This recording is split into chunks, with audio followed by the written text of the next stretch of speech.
Keperawanan adalah hal yang paling berharga bagi seorang wanita. Begitupun bagi Mojang Bandung ini. Untuk mengembalikan keperawanannya, ia nekat melakukan ritual mistis. Penasaran? Berikut cerita lengkapnya.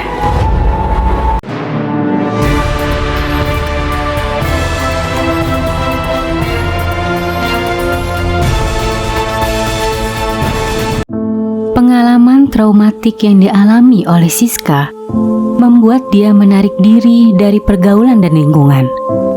Ya, Siska adalah korban pelecehan seksual yang dilakukan oleh kakak tirinya sendiri. Saat itu, ia baru menginjak kelas 1 SMA. Tak pernah sedikit pun terpikir, orang yang selama ini begitu perhatian dan sayang kepadanya malah merusak masa depannya. Malam itu, semua terjadi begitu cepat. Ketika ia tertidur pulas, Rio tiba-tiba saja membekap dan menindih tubuhnya. Dalam keadaan ketidakberdayaan, ia terpaksa kehilangan keperawanannya. Sejak kejadian malam itu, dia sangat membenci dan muak terhadap Rio.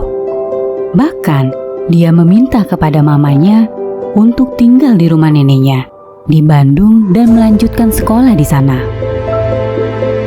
Bertahun-tahun dia lewati dalam trauma dan ketakutan, sehingga merubahnya menjadi pribadi yang dingin kepada lawan jenis. Sebenarnya, tidak sedikit lelaki yang coba untuk mendekatinya dan menembaknya. Tetapi, semua ia tolak dengan alasan tidak ingin berpacaran. Menjelang usianya yang ke-28 tahun, dia sebenarnya sudah pantas untuk menikah. Tetapi, apa boleh buat, dia tidak berselera dan tertarik terhadap laki-laki. Hingga pada suatu hari, ia dikenalkan dengan lelaki bernama Dendi. Ia adalah kerabat jauh dari neneknya. Sikapnya yang sopan dan simpatik cukup membuat Siska terkesan. Karena kedekatan kedua keluarga, akhirnya mereka pun dijodohkan. Siska mengalami kegalauan. Sejujurnya, ia belum bisa membuka hatinya untuk lelaki manapun. Tapi pada akhirnya, dia menerima perjodohan itu. Dendi adalah sosok pria yang dewasa, memiliki pendidikan yang tinggi, dan seorang pengusaha muda yang sukses. Dengan ketampanan dan kemapanannya, Siska yakin ia bisa mendapatkan gadis yang lebih baik dari dirinya. Tapi, Dendi sudah menaruh hati padanya. Keputusan menerima perjodohan ini ternyata menimbulkan permasalahan baru di dalam dirinya. Ia takut jika keperawanannya nanti dipertanyakan oleh Dendi. Apalagi dia adalah lelaki yang sangat kolot. Siska tidak ingin Dendi kecewa. Di tengah galaunya, dia bertemu dengan Dian, sahabat semasa kuliahnya dulu. Ia lalu menceritakan semua keresahan dan permasalahan yang dia alami. Dian ternyata memberikan saran di luar dugaan. Ia menyarankan untuk pergi ke paranormal yang dikenalnya, yang katanya dapat mengembalikan keperawanan.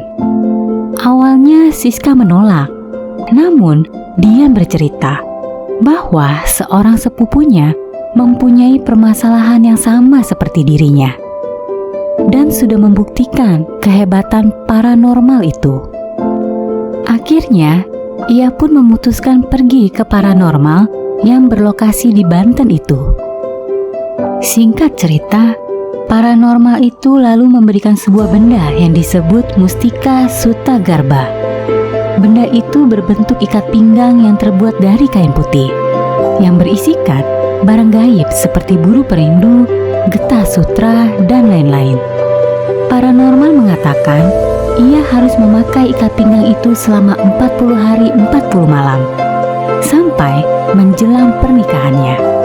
Lalu, sebelum malam pertama, ia harus melepas ikat pinggang itu dan berendam di air kembang 7 rupa yang sudah dimantrai. Walaupun terdengar tidak masuk akal, ia berusaha untuk mempercayainya. 40 hari sebelum pernikahannya, Siska mulai memakai memakai ikat pinggang itu. Hingga menjelang malam pertama, ia melepasnya dan berendam di air kembang 7 rupa yang telah dimantrai oleh paranormal itu. Hasilnya benar-benar di luar dugaan. Siska melewati malam pertama dengan lancar. Sprei ranjang pengantinnya ternoda oleh darah perawan. Dendi terlihat sangat puas dan percaya bahwa ia masih perawan.